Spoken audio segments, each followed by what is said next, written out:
कक्षा 10 यानी ये विज्ञान का यानी फिजिक्स, विज्ञान में फिजिक्स, फिजिक्स में चैप्टर नंबर 9।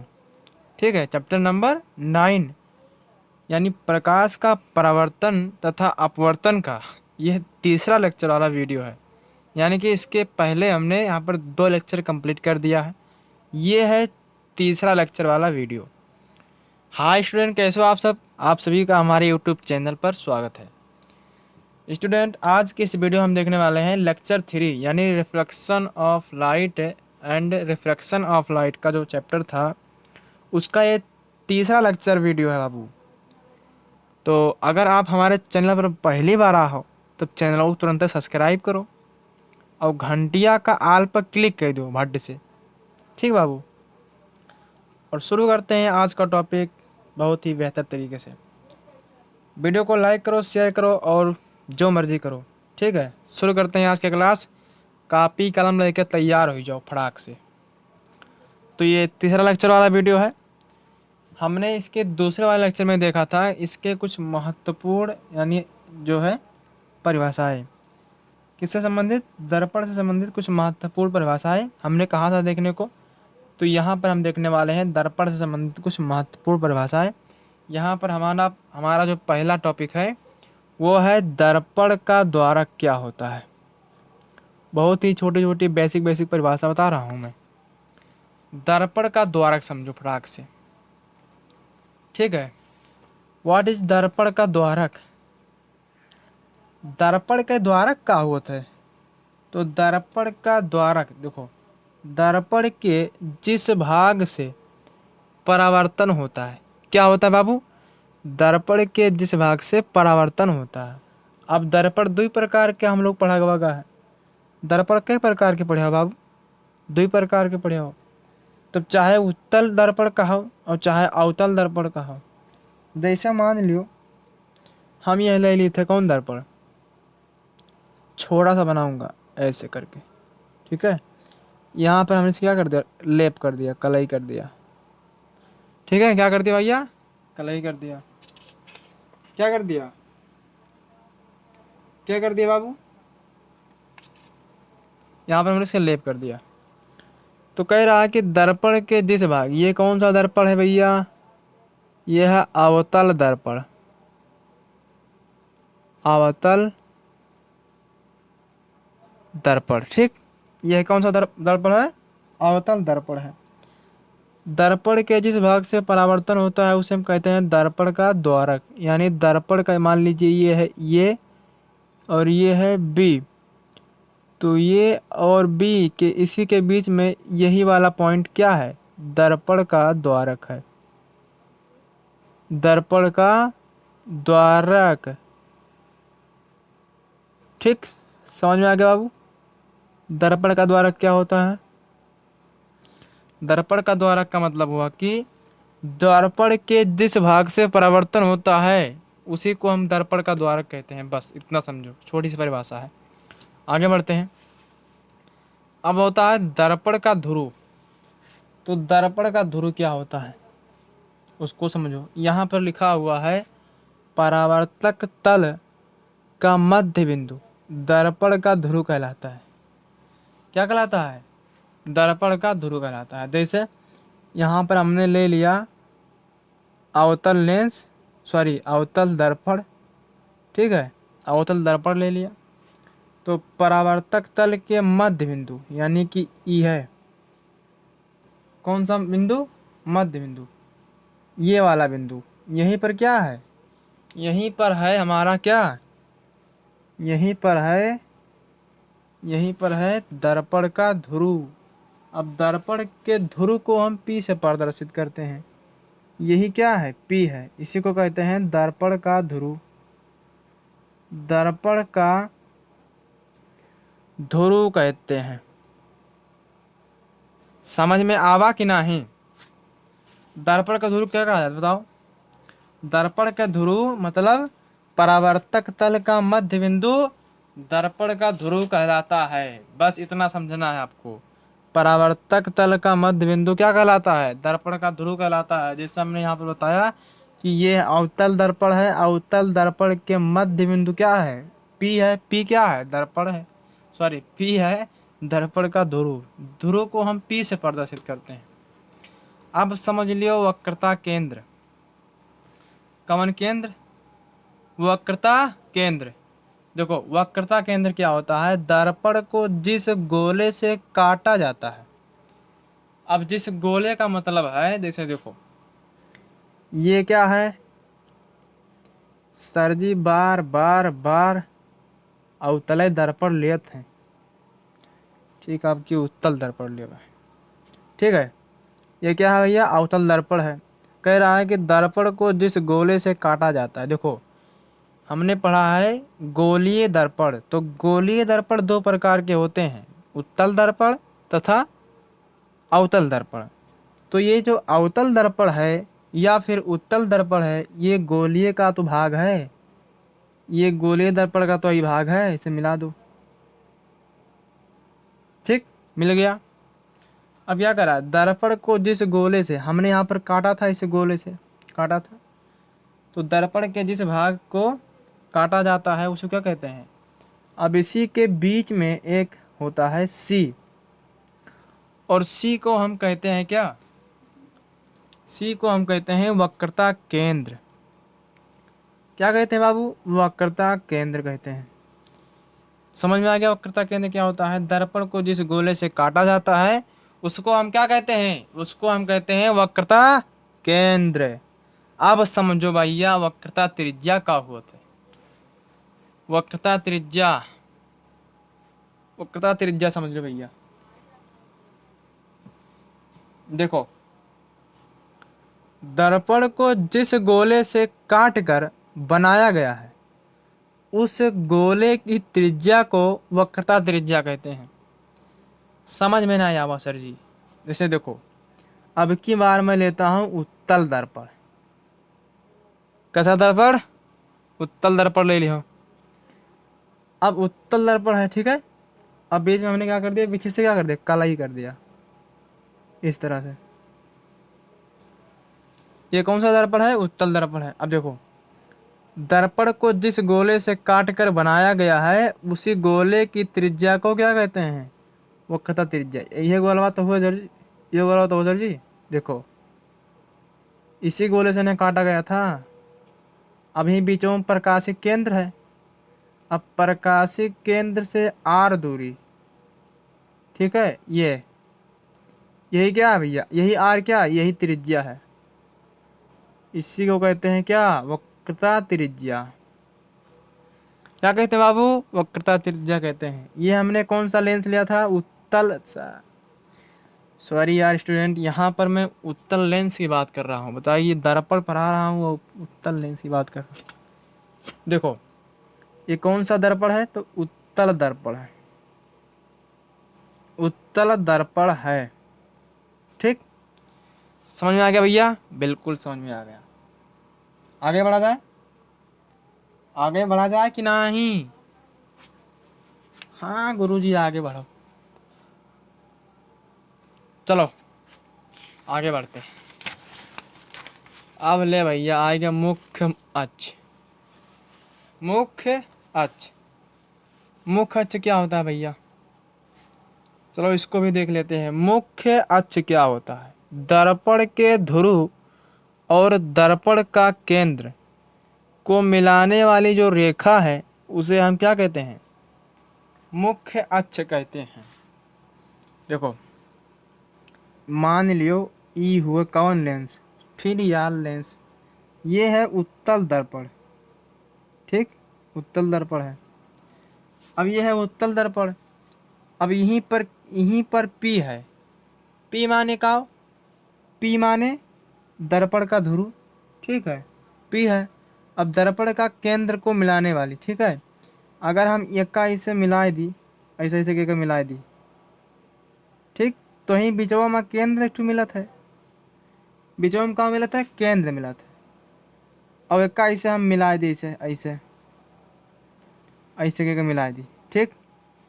तो जो ये ध्रुव और केंद्र को मिलाने वाली जो रेखा है इसको हम क्या कहते हैं? मुख्य अक्ष कहते हैं। मुख्य मुख्य अक्ष कहते हैं। ये क्या है भैया? मुख्य अक्ष है, यानी कि दर्पण की ध्रुव और दर्पण का केंद्र को मिलाने वाली जो रेखा है उसको हम कहते हैं मुख्य अक्ष। अब समझ लियो फोकस दूरी का, समझे के बाबू? फोकस दूरी समझो भैया। फोकस दूरी क्या होता है? फोकस दूरी को हम एफ से प्रदर्शित करते हैं।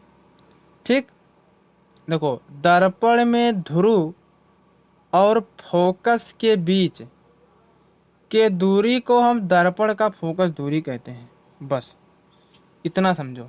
यहाँ पर फोकस दूरी का मतलब हुआ कि दर्पण में ध्रुव, ध्रुव मतलब P, और फोकस के बीच की दूरी। फोकस मतलब क्या? फोकस मतलब जहाँ प्रतिबिंब बनता है। जैसे देखो, एक होता है फोकस, एक होता है फोकस दूरी। तो फोकस के बीच की दूरी को दर्पण को हम क्या कहते हैं? फोकस दूरी कहते हैं। बस इतना समझ में आया बाबू? इतना समझ में आया कि नहीं बताइए? ये क्लास लाइव थोड़ी ही ना चल रही है। देखो भैया, वीडियो को लाइक करो, चैनल को सब्सक्राइब करो और बेल आइकन को ऑल पे प्रेस करो, ऐसे ही इंटरेस्टिंग कंटेंट देखने के लिए। ठीक है भैया, आगे बढ़ो। देखो अब यहाँ पर हमारा टॉपिक है अवतल दर्पण का उपयोग। ध्यान से देखना बाबू, अवतल दर्पण का उपयोग क्या होता है। ठीक है, तो यहाँ पर हमने टोटल 3 उपयोग लिखे हुए हैं। यहाँ पर देखो 3 उपयोग क्या है। ठीक है, तो चलो देखो बाबू अवतल दर्पण का उपयोग। तो देखो अवतल दर्पण का उपयोग मोटर, कौन चीज?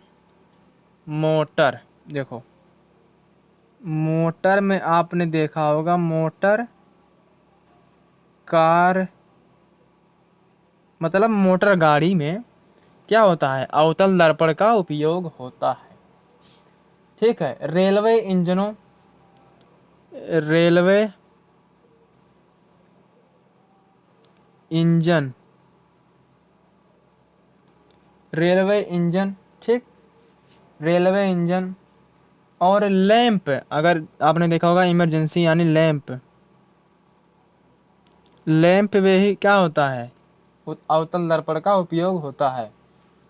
ठीक, और डॉक्टरों द्वारा आँख, नाक, ठीक है, आँख, आँख, नाक, इन सभी चीज़ों को देखने के लिए, ठीक है, इन सभी चीज़ों को देखने के लिए अवतल दर्पण का उपयोग किया जाता है। ठीक, मोटर कार यानी कि जो कार होते हैं, मोटरसाइकिल होते हैं, ट्रक होते हैं, इन सभी में क्या होता है? अवतल दर्पण लगा होता है साइड देखने के लिए। समझ में आ गई?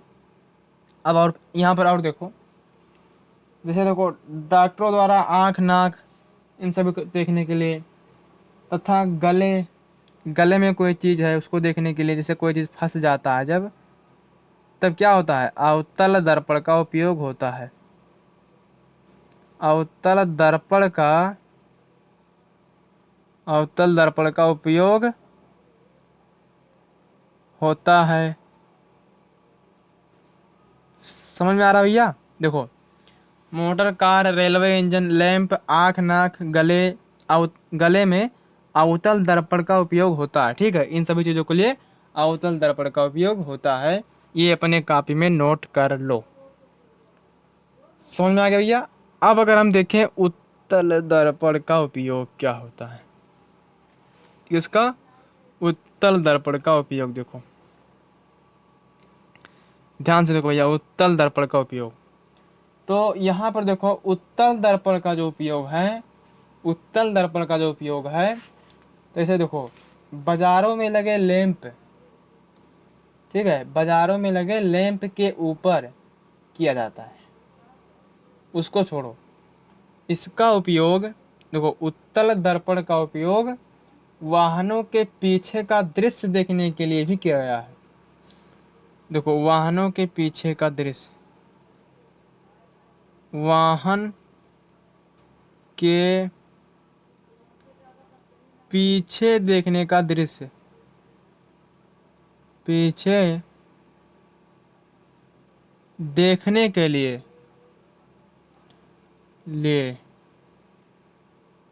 किया जाता है, लगाया जाता है। ठीक है,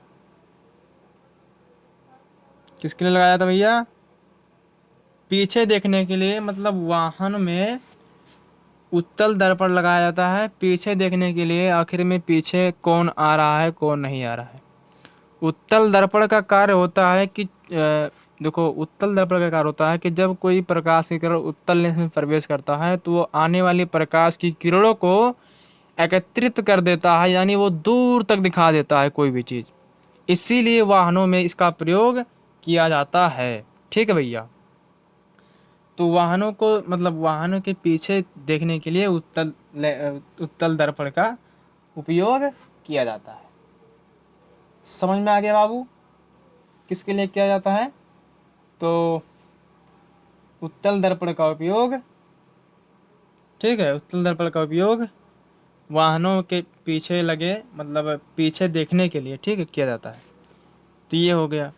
अब देखो, दर्पण से प्रतिबिंब का बनना। दर्पण से प्रतिबिंब कैसे बनता है उसको हम देखने वाले। ठीक है, ध्यान से देखो। तो चलो देखा जाए। दर्पण से प्रतिबिंब का बनना, यानी पहला जो हमारा है वो क्या है? जब प्रकाश की किरण समांतर जाती है तो परावर्तन के पश्चात सदैव यफ फोकस से होकर जाएगी। मतलब समझो ध्यान से, इसका मतलब समझो ध्यान से। देखो, ये है कोई अवतल दर्पण, ठीक, अवतल दर्पण है। आई का कह दिहन, लेप कह दिहन, कलाई कह दिहन। मतलब ये क्या है? ये है अवतल दर्पण। अब कोई प्रकाश की किरण किसके समांतर जा रही है? तो जब समांतर जाती है ऐसे करके, ये क्या गई है भैया? ये गई है समांतर। जब कोई प्रकाश की किरण समांतर जाती है तो सदैव परावर्तन के पश्चात सदैव किससे? यफ से होकर जाती है। ई हुआ ध्रुव, यानी पी, ठीक। और यहाँ पर देखो, यहाँ पर ये है, यहाँ पी से जुड़ा हुआ है। ये है वक्रता केंद्र सी। अब ही बीचवम है यफ, माने फोकस। देखो, जब परावर्तन हुआ तो यफ से होकर गया। किससे होकर गया बाबू? यफ से। ठीक है, समझ में आया कि नहीं? देखो, जब प्रकाश की किरण समांतर जाती है, देखो समांतर गई रहा पहले, तो जब परावर्तन हुआ, यानी परावर्तन के पश्चात जब परावर्तन हुआ तब ये फोकस यफ से होकर गया। ठीक, फोकस यफ से होकर गया, तो ये हो गया कुछ इसके नियम।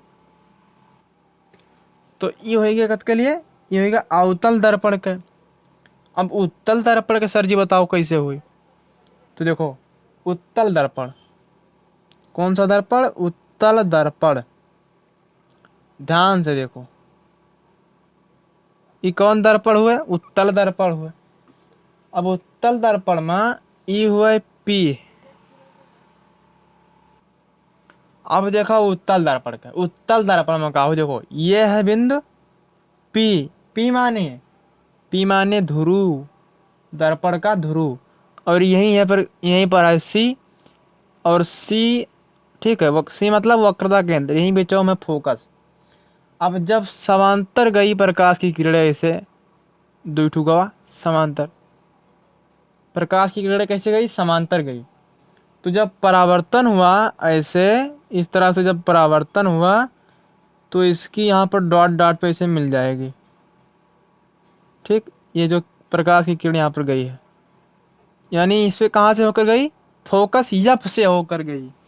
यानी कि उत्तलव दर्पण में ऐसे हुआ था, उत्तलव दर्पण में ऐसे हुआ था। और ऐसे हुई काहे की नियम है, जब प्रकाश की किरण समांतर जाती है तो परावर्तन के पश्चात सदैव यफ फोकस से होकर जाएगी, चाहे वो उत्तल दर्पण हुए चाहे अवतल दर्पण हुए। समझ में आवा कि नहीं बताओ? वीडियो पसंद आओ तो वीडियो को लाइक कर दो। ठीक है भैया, आगे बढ़ते हैं। दूसरा नियम देखो, देखो दूसरा नियम क्या है भैया?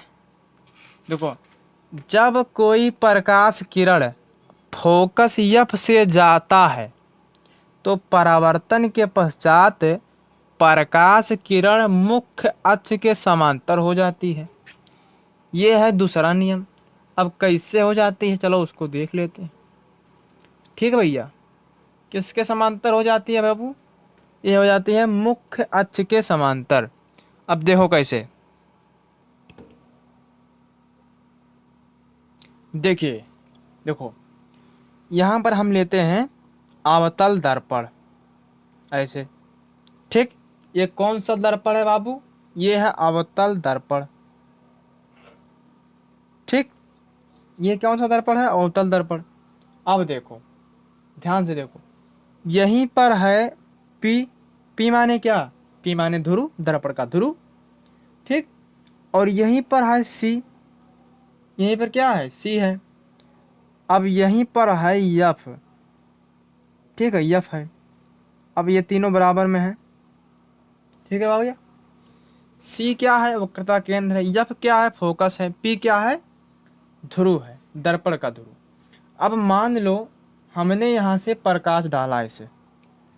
ठीक है, ऐसे हमने यहाँ पर यफ से होकर यहाँ पर प्रकाश डाला। देखो, ऐसे प्रकाश डाला। ठीक, प्रकाश गई और एक प्रकाश ऐसे यहाँ से आई। यार प्रकाश तो टीढ़ा हो गया। चलिए कोई दिक्कत नहीं है, प्रकाश सीधी रेखा में चलती है, हमसे यहाँ पर थोड़ा गड़बड़ हो गया। टेढ़ी मेढ़ी रेखा में प्रकाश नहीं चलती, बल्कि सीधी रेखा में चलती है, सरल रेखा में चलती है। देखो, प्रकाश की किरणें गई ऐसे, एक प्रकाश की किरण ये रही, एक प्रकाश की किरण ये रही। तो देखो, जब कोई प्रकाश की किरणें फोकस से जाता है, यानी फोकस ये था और हमने यहाँ पर कर दिया, तो ये भी गलत हो गया। तो गलत नहीं हुआ। देखो, फोकस से मान लो इसको, यहाँ पर मान लेते हैं फोकस यहाँ है। ठीक है, ठीक, फोकस यहाँ है। तो देखो, फोकस से होकर जाती है तो क्या प्रकाश की किरणें परावर्तन के पश्चात कैसे जाती हैं? समांतर हो जाती हैं, ऐसे से। क्या हो जाती हैं भैया? समांतर हो जाती हैं। जब कोई प्रकाश किरण फोकस एफ से होकर जाती है, हमने वहाँ पर फोकस एफ से होकर नहीं करवाया है। अभी आपको उत्तल लेंस वाले में समझ में सब कुछ आ जाएगा। दर्पण यानी उत्तल दर्पण में थोड़ा सा गड़बड़ हो गया, हालांकि ऐसे कंडीशन इसका रहेगा। उत्तल दर्पण के लिए देखो, थोड़ा सा अच्छे से बनाकर दिखाएंगे। अब इस बार गड़बड़ हो गया था मामला, ध्यान से देखो। यहाँ पर हम लेते हैं अब की बार उत्तल दर्पण। कौन सा दर्पण है बाबू? उत्तल दर्पण ले लो यहाँ से। उत्तल दर्पण, दर्पण। ठीक, उत्तल दर्पण ले लिया। कौन सा दर्पण लिया? उत्तल दर्पण। अब देखो, यहीं पर है सी और यहाँ पर है एफ और ये है बिंदु पी। क्या है? पी है। अब देखो, यहाँ पर एफ है। ठीक, यहाँ से देखो इसे, पी क्या है, एफ क्या है, सी क्या है, आपको समझ में आ रहा है? सब कुछ आ रहा है। अब मान लीजिए यहाँ से हमने प्रकाश की किरण भेजी, ऐसे हमने यहाँ से प्रकाश की किरण भेजी। ठीक, तो ये डॉट डॉट करके ऐसे यहाँ से एफ से होकर गुजरेगा। ठीक है, एफ से यहाँ पर एफ से जाएगा। ऐसे हमने प्रकाश की किरण यहाँ से भेजी ऐसे, तो ये भी क्या होगा? डॉट डॉट करके यहाँ से ऐसे आएगा। तो हमने क्या कहा कि जब कोई प्रकाश की किरण फोकस से जाती है तो परावर्तन के पश्चात जो उसकी किरण थी वो मुख्य अक्ष के क्या हो जाती है? समांतर हो जाती है। तो ये क्या हो जाएगी? मुख्य अक्ष के समांतर हो जाएगी, यानी इस तरह से हो जाएगी, मुख्य अक्ष के समांतर। बताइए समझ में आया कि नहीं? इस वाले में तो समझ में आ जाना चाहिए भैया। ये है उत्तल दर्पण और ये क्या है? अवतल दर्पण। अवतल दर्पण में ना समझ में आ रहा तो उत्तल दर्पण में समझ में आओ चाहिए ना। जब कोई प्रकाश की किरण फोकस से होकर जाती है तो परावर्तन के पश्चात उसकी जो प्रकाश की किरण है वो किसके समांतर हो जाती है? मुख्य अक्ष के समांतर हो जाती है। तो ये रहा दूसरा नियम। अब हम लोग देखेंगे तीसरा नियम। तीसरा नियम देखो भैया फटाक से ध्यान से देखना। तीसरा नियम, वीडियो पसंद आ रहा हो तो वीडियो को लाइक करो। अब वो ऊबना नहीं है, तैयारी कुछ बेहतर करेंगे, इस बार लाएंगे 95% प्लस। ठीक है, 95% प्लस नहीं आएगा तो 90% तो आएगा, गारंटी है 100%। ध्यान से देखो तीसरा नियम क्या कह रहा है, देखो ध्यान से। जब कोई प्रकाश किरण वक्रता केंद्र से होकर जाता है या आता है तो परावर्तन के पश्चात उसी मार्ग से वापस लौट आती है या लौट जाती है। अब कैसे, ध्यान से देखो चित्र के माध्यम से। देखो यहाँ पर हमने बनाया दर्पण। अब ये कौन सा दर्पण है भैया बताइए? कौन दर्पण हुआ है? फटाक फटाक बताओ। तब हनोत बताई थे दर्पण। 4 दर्पण बताए हैं, 2 उत्तल दर्पण बताए हैं और 2 अवतल दर्पण। तीसरा बताओ जाए थे। ये कौन सा दर्पण है? ये है अवतल दर्पण। अब देखो यहीं पर है P। क्या है? P है। देखो यहाँ पर है वक्रता केंद्र C। ठीक, वक्रता केंद्र C। और यहीं पर है F यानी फोकस। ठीक, वक्रता केंद्र C, F और P।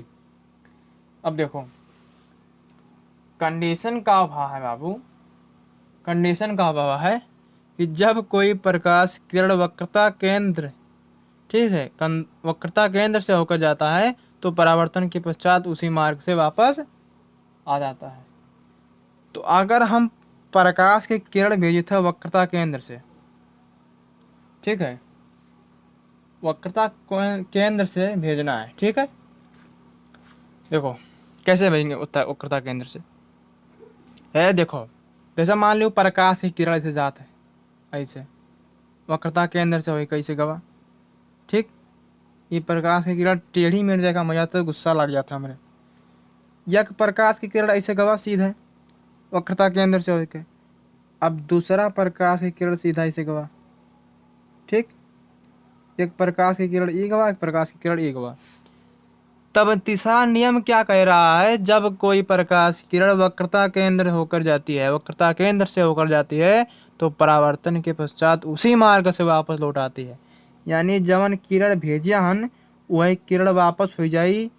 ठीक है, वक्रता केंद्र से, यानी जौने रास्ते से गए रहा वही रास्ते से वापस लौट आई। तो ये हो गया तीसरा नियम। ये कौन सा दर्पण है बाबू? अवतल दर्पण है। ये कौन सा दर्पण है? अवतल दर्पण है। अब देखो ले उत्तल दर्पण वाला समझ लो तुम। उत्तल दर्पण वाला देखो, ये है उत्तल दर्पण। बनाओ फटाक से। बन गया उत्तल दर्पण खट्ट से। गड़बड़ा गया कहाँ? बन गया भैया उत्तल दर्पण। बन गया। देखो अब बना उत्तल दर्पण, अब बना। अब ध्यान से देखो, ये है बिंदु P यानी ध्रुव, और ये क्या है? C है यानी वक्रता केंद्र। अब इचोम F है। अब तीनों का मिला दो। ठीक, हमने यहाँ से प्रकाश की किरण भेजा, इसे डॉट डॉट करके वक्रता केंद्र से होकर गया। ठीक, वक्रता केंद्र से एक किरण में यहाँ से भेजा, डॉट डॉट होकर यहाँ से वक्रता केंद्र से होकर गया।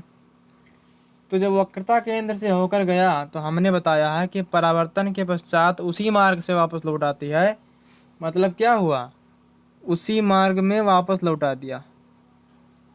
ठीक, यानी जौने रास्ते आए रहे हो वो रास्ते वापस जाओ। इस तरह से समझ में आ गया बाबू? हुआ क्या है कि जब कोई प्रकाश की किरण वक्रता केंद्र से होकर जाती है तो परावर्तन के पश्चात उसी मार्ग से वापस लौट आती है। इसी घटना को हम क्या कहते हैं? क्या कहते हैं बताओ? कहते हैं कुछ नहीं है, ये नियम है। ठीक, तो ये हो गया अवतल दर्पण वाला कंडीशन, ये हो गया उत्तल दर्पण वाला कंडीशन। तो हमने यहाँ पर 3 नियम देखे। 3 नियम के उत्तल दर्पण अवतल दर्पण का उदाहरण देखा, समझ लो समझने के लिए, ठीक है। उसके बाद में हमने देखा, सब कुछ इसमें से देख लिया। अब आगे टॉपिक क्या है उसको देख लेते हैं। तो स्टूडेंट फाइनली यहाँ पर हमारा आ गया प्रकाश का अपवर्तन। लेकिन प्रकाश का अपवर्तन इस वीडियो में नहीं पढ़ेंगे। प्रकाश का अपवर्तन हम पढ़ेंगे दूसरे वाले लेक्चर में, ताकि इसको अच्छे से मैं आपको समझा सकूं। ये वीडियो थोड़ा बड़ा हो गया है, मतलब लगभग 30 मिनट तक हो गया है। तो मैं वीडियो ज़्यादा लंबा नहीं बनाता हूं ताकि बच्चे ऊबने ना लगें, ठीक है। मिलेंगे नेक्स्ट लेक्चर में और बेहतरीन कंटेंट के साथ, यानी कि आपको पढ़ाएंगे प्रकाश का अपवर्तन क्या होता है। प्रकाश का अपवर्तन पढ़ने से पहले कौन कौन सा टॉपिक हमको पढ़ लेना है, ताकि प्रकाश का अपवर्तन पढ़ने में कोई दिक्कत ना आए। तो आशा करता हूँ आप अच्छे होंगे, मस्त होंगे, स्वस्थ होंगे, और आप हमारे चैनल को सब्सक्राइब कर दिए होंगे अगर पहली बार आए हैं तो। मिलते हैं नेक्स्ट लेक्चर में, तब तक के लिए बाय बाय, टाटा।